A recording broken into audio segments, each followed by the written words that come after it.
দর্শক, নির্মম দুর্ভাগ্যের শিকার পাকিস্তানের সাবেক প্রধানমন্ত্রী এবং সাবেক পাকিস্তান ক্রিকেটের অধিনায়ক ইমরান খান।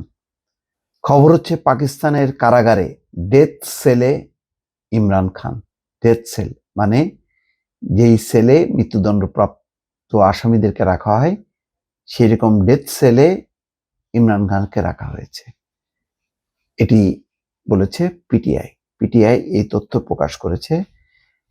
খবরে বলা হচ্ছে ইমরান খান শুধু পাকিস্তানের সাবেক প্রধানমন্ত্রী বা পিটিআই পার্টির নেতাই নন, তিনি পাকিস্তানের বিশ্বকাপ জয়ী ক্রিকেট দলের অধিনায়কও ছিলেন।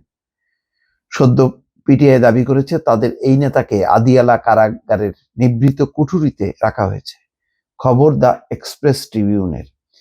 দলীয় মুখপাত্র শেখ ওয়াকাস আকরাম এই দাবি তুলে বলেন, জেলের ভেতরে যেখানে ফাঁসির আসামিদের রাখা হয় সেরকম এক কুঠুরিতে রয়েছেন দেশের সাবেক প্রধানমন্ত্রী ইমরান খান। এক সংবাদ সম্মেলনে শেখ ওয়াকাস আকরাম বলেন, ইমরান খানকে ডেথ সেলে রাখা হয়েছে, তাকে এককভাবে নিভৃত কুঠুরির মধ্যে রাখা হয়েছে। তিনি আরো বলেন, দোষী সাব্যস্ত হওয়ার আগেই ইমরান খানকে বন্দী অবস্থায় ডেথ সেলে রাখা হয়।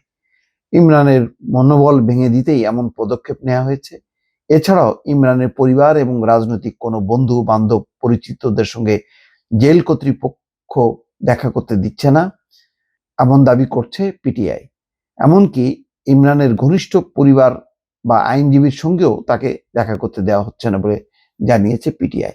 এদিকে পিটিআইয়ের দাবি, কোর্টের নির্দেশ অনুযায়ী 6 জনের সঙ্গে দেখা করতে পারবে জেলবন্দি ইমরান খান। তবে সেই নির্দেশকে অমান্য করেই পাকিস্তানের জেলে ইমরানের সঙ্গে এই ব্যবহার করা হচ্ছে বলে দাবি করা হয়েছে।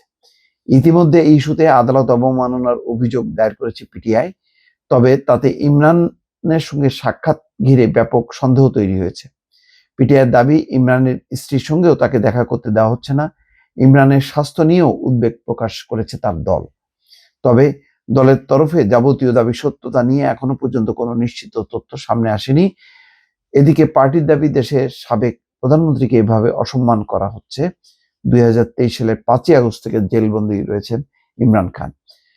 পাকিস্তানের শাসক গোষ্ঠী একটা খুবই দুর্বল নির্বাচনের মধ্য দিয়ে একটা জোট সরকারের দ্বারা পরিচালিত হচ্ছে। শাহবাজ সরকার প্রতি মুহূর্তে ভয় পাচ্ছে কখন দেশে আবার আন্দোলন শুরু হয়। সুতরাং ইমরান খানের কোমর ভেঙে দেয়া, দলকে নিষ্ক্রিয় করা, এই ধরনের অব্যাহতভাবে চেষ্টা চালিয়ে যাচ্ছে। সেই চেষ্টারই হয়তো একটা চূড়ান্ত পরিস্থিতি, যে ইমরান খানকে ডেথ সেলে রেখে তার মনোবল ভেঙে দিয়ে, অর্থাৎ ইমরান খান যাতে শাসক গোষ্ঠীর সাথে আপোষ করে তেমন একটি পরিস্থিতির দিকে নিয়ে যাওয়া হচ্ছে। দর্শক, ভালো থাকবেন। আল্লাহ হাফেজ।